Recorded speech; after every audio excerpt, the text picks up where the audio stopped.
सुग्रीव रामायण का एक ऐसा पात्र था जिसने श्री राम रावण युद्ध में महत्वपूर्ण भूमिका निभाई थी। श्री राम ने सुग्रीव की वानर सेना के साथ ही लंका पर चढ़ाई की थी। वह रावण की राक्षस सेना के साथ महायुद्ध किया था। सुग्रीव बाली का छोटा भाई व किष्किंधा का राजा था। उसका साम्राज्य दक्षिण भारत में फैला हुआ था। आज हम आपको सुग्रीव का जीवन परिचय रामायण की भूमिका का वर्णन करेंगे। वीडियो को लाइक और चैनल को सब्सक्राइब कर लेना। वीडियो को शुरू करते हैं। सुग्रीव भगवान सूर्य का पुत्र था जो वानर जाति से था। उसके बड़े भाई का नाम बाली था जो अत्यंत शक्तिशाली व किष्किंधा नगरी का राजा था। सुग्रीव का विवाह रूपा के साथ हुआ था। रूपा के पिता इसके लिए तैयार नहीं थे, इसलिए सुग्रीव ने हनुमान की सहायता से रूपा के साथ गंधर्व विवाह किया था।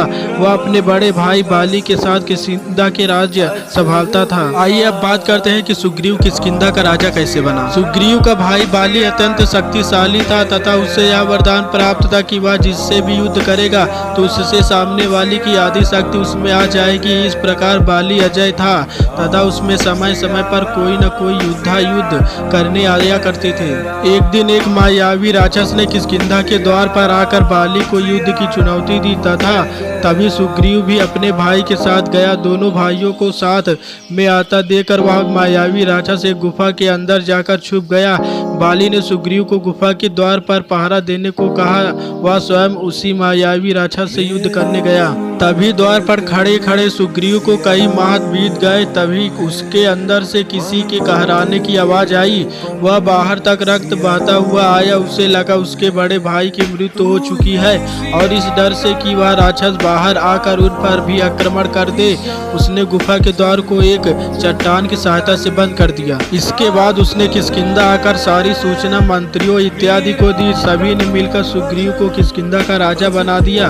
अब सुग्रीव किष्किंधा पर राज करने लगा। अब बात करते हैं कि बाली ने सुग्रीव का कैसे अपमान किया। राजा बनने के कुछ दिनों के पश्चात ही सुग्रीव ने देखा कि उसका भाई जीवित लौट आया है। यह देखकर यह आश्चर्यचकित भी हुआ और प्रसन्न भी। वह अपने भाई को जीवित देखकर उसने चरणों में गिर गया, किंतु बाली ने उसे ठोकर मारकर गिरा दिया। उसने सुग्रीव पर आरोप लगाया कि उसने स्वयं किष्किंधा का राजा बनने के लिए यह सब षड्यंत्र रचा व उसे गुफा में बंद करके आ गया। सुग्रीव ने इस सब षड्यंत्र को नकार दिया किंतु साथ ही अपनी भूल के लिए क्षमा मांगी, लेकिन बाली ने उसे अपमानित करके राज्य से निकाल दिया। उसके साथ ही उसने सुग्रीव की पत्नी रूपा को उसकी इच्छा के विरुद्ध अपनी पत्नी बनाकर रख लिया। सुग्रीव ऋषमुख पर्वत पर कुछ दिन के लिए रहने गया। सुग्रीव बाली के भय से अपने मंत्रियों व कुछ विश्वस्त सिपाहियों के साथ ऋषिमुख पर्वत पर रहने आ गया। केवल यही वह स्थान था जहां पर सुरक्षित था, क्योंकि एक ऋषि ने श्राप दिया था कि बाली उस पर्वत पर नहीं आ सकता। वह उस पर्वत पर मंत्रियों हनुमान, चंबल, नल और नील के साथ निवास करने लगा। आइए अब बात करते हैं कि सुग्रीव का श्री राम से कैसे मित्रता हुई। कुछ समय पश्चात उस पर्वत पर भगवान श्री राम अपने भाई लक्ष्मण के साथ सुग्रीव से मिलने आए। उनके द्वारा उसे पता चला कि उनकी पत्नी सीता का रावण के द्वारा अपहरण कर लिया गया है। तब दोनों ने मित्रता की तथा भगवान श्री राम ने सुग्रीव को उसका खोया हुआ राज्य वापस लौटाने का संकल्प लिया तथा सुग्रीव ने माता सीता को ढूंढने का वादा किया। आइए अब बात करते हैं सुग्रीव व बाली का युद्ध कैसे हुआ। इसके बाद श्री राम के कहे अनुसार सुग्रीव बाली से युद्ध करने गए। वह श्री राम एक वृक्ष के पीछे छुपकर बाली की प्रतीक्षा करने लगे। श्री राम बाली को मिले वरदान के कारण उसे सामने से नहीं मार सकते थे, इसलिए उन्हें वृक्ष के पीछे से छुपकर उसका वध करना था। धर्म संकट की स्थिति तब तक उत्पन्न हुई जब श्री राम ने बाली को पहली बार देखा। बाली और सुग्रीव में रूप, काया, रंग इत्यादि में कोई भेदभाव नहीं था तथा दोनों एक समान दिखते थे। इसलिए श्री राम ने बाली पर तीर नहीं चलाया, क्योंकि उन्हें भय था कि वे गलती से सुग्रीव का भी वध कर न दे। उस युद्ध में बाली ने सुग्रीव को बहुत मारा व सुग्रीव को अपने प्राण बचाकर वहां से भागे। इसके बाद श्री राम ने सुग्रीव को एक पुष्प माला पहनाई तथा फिर से युद्ध करने को कहा। श्री राम के कहने पर सुग्रीव बाली से फिर से युद्ध करने गए तथा बाली भी उससे युद्ध करने आ गया। दोनों का यह युद्ध चल ही रहा था कि श्री राम ने अपने धनुष बाण से बाली का वध कर दिया। बाली वध वध के पश्चात श्री राम ने सुग्रीव को किष्किंधा का राजा बना दिया। उन्होंने बाली की पत्नी तारा के समक्ष सुग्रीव के साथ विवाह का प्रस्ताव रखा, जिसे उससे स्वीकार कर लिया।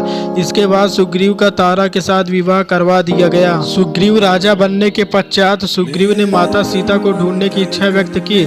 इस पर श्री राम ने कहा कि अभी वर्षा ऋतु चल रही है, इसलिए इस समय माता सीता को ढूंढने बहुत मुश्किल है। इन्होंने सुग्रीव को 4 मास के पश्चात शरद ऋतु के आरंभ में माता सीता की खोज शुरू करने को कहा तथा तब तक अपने राज्य को सुव्यवस्थित करने का सुझाव दिया। इसके बाद लक्ष्मण का सुग्रीव पर क्रोध कैसे आया। किष्किंधा का राजा बनने के पश्चात सुग्रीव भोग विलासिता में इतना खो गए कि उसे पता ही नहीं था चला कि 4 मास का समय कब बीत गया है। वह भगवान श्री राम को दिए गए अपने वचन को भूल गया तथा नृत्य, संगीत इत्यादि में व्यस्त रहने लगा। फिर एक दिन उसके महल में लक्ष्मण अत्यंत क्रोध में आए। वह सुग्रीव को पुकारने लगे। तब अपनी मंत्रियों हनुमान व चंबवत के द्वारा उन्हें सब घटना का ज्ञान हुआ तथा वह हाथ जोड़ते हुए लक्ष्मण के सामने आया व क्षमा मांगा।